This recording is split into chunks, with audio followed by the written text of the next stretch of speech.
Spoiler alert. Sauron's disguise, its purpose, and the reason for Sauron's eventual cessation of shape-shifting are all explained in The Lord of the Rings, The Rings of Power. Even though Sauron is one of the most well-known fictional antagonists of all time, there has always been some confusion over his physical attributes. Only the most hazy descriptions of Sauron can be found in J.R.R. Tolkien's works, and the popular depictions of the character, a fiery eye atop Barad-dûr, or a towering warrior in black armor, come primarily from Peter Jackson's The Lord of the Rings film trilogy.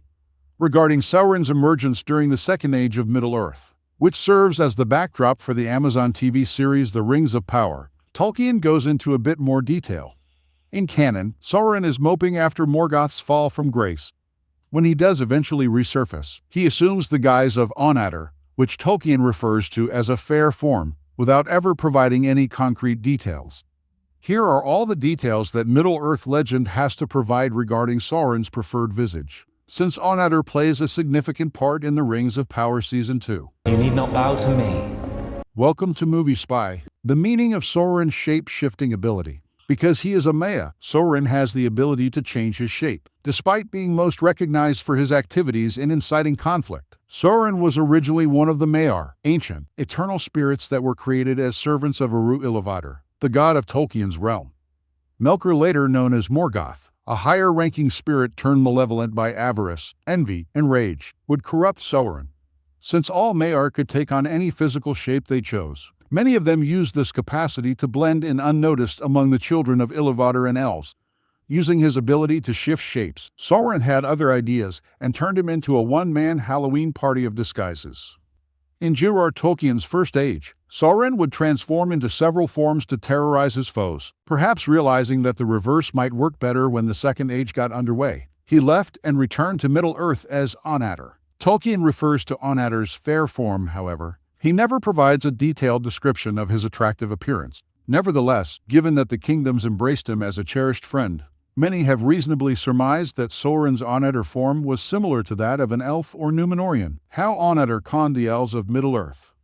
ANNATAR profited from the wishes of the elves. Sauron's first task as ANNATAR was to trick the elves. After that, he headed toward a region where he was greeted by the finest smiths of the race. It is crucial to remember that not every elf had faith in ANNATAR, because of the suspicions held by Elrond, Gil-galad, and Galadriel that the newcomers' claims were unreal. ANNATAR refrained from going near Lindon or Lothlorien. Nor did any of the elves, even the wary ones, recognize that the cunning ANNATAR was really Sauron in disguise. The Rings of Power were to be created in a region by Sauron. As a Maya, Sauron had worked for Alle, the god revered by dwarves and generally regarded as the patron of blacksmiths. As a result, Sauron was proficient in both evil magic and craftsmanship, which he utilized during his time in a region. The elves exhibited great enthusiasm for creating Rings of Power, and Sauron volunteered his divine knowledge in this area. Sauron betrayed his newfound allies by incorporating a means of corrupting those who wore the rings into their forging, as described in the Fellowship of the Ring. ANNATAR had a direct influence on the 16 Rings of Power that men and dwarves thereafter had. Even though Celebrimbor personally created the 3 rings for the elves, Sauron's evil technique was nonetheless used. Subsequently, ANNATAR crept back to Mordor and fashioned his ring. It was not until Galadriel, Gil-galad, and Círdan unintentionally removed their 3 rings that the elves realized how grave their error had been. Did Sauron use Númenor, his ANNATAR form? Perhaps Sauron had adopted a different form. More than a millennium after Sauron's disastrous attempt to subjugate Middle-earth through the Rings of Power, he was on the verge of victory once more when an army of Númenóreans under the command of Ar-Pharazôn arrived. Deeply enraged that the Dark Lord had claimed dominion over the realm, aware of his impending loss, Sauron submitted to the despotic king of Númenor and was captured. The exact physical form that Sauron took while residing in the island kingdom is unclear, although Tolkien's narrative strongly implies that the villain changed back into a fair shape. It never makes clear if Sauron chose something more appropriate for his mortal host or recycled ANNATAR. Both theories are plausible.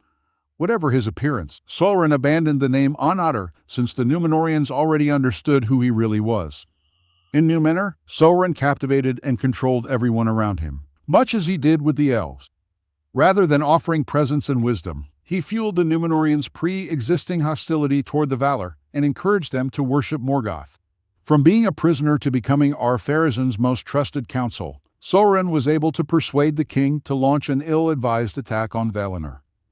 Why the Lord of the Rings does not include ANNATAR. Numenor's fall completed Sauron's capability to transform. When fans of The Lord of the Rings read about ANNATAR's adventures for the first time, they might ask why Sauron did not use this disguise to sneak into the Shire and mislead Frodo into giving up the One Ring. The solution is rather straightforward. Following the Second Age, Sauron was no longer able to change his shape. Eru Ilúvatar's divine fury was aroused by the events on Númenor. An artist, typically aloof god, immediately interfered, erasing the island from his chart and rearranging the realm to keep Valinor out of reach. The Maya's capacity to assume a just form was taken away by Eru as a portion of Sauron's personal punishment. Sauron can only become his dark and terrifying form if Númenor falls, which is shown by Peter Jackson as a towering enemy wearing black armor.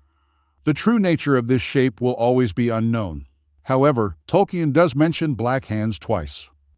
How ANNATAR's deceit is twisted in the Rings of Power Season 2's adaptation of the ANNATAR Prime Video.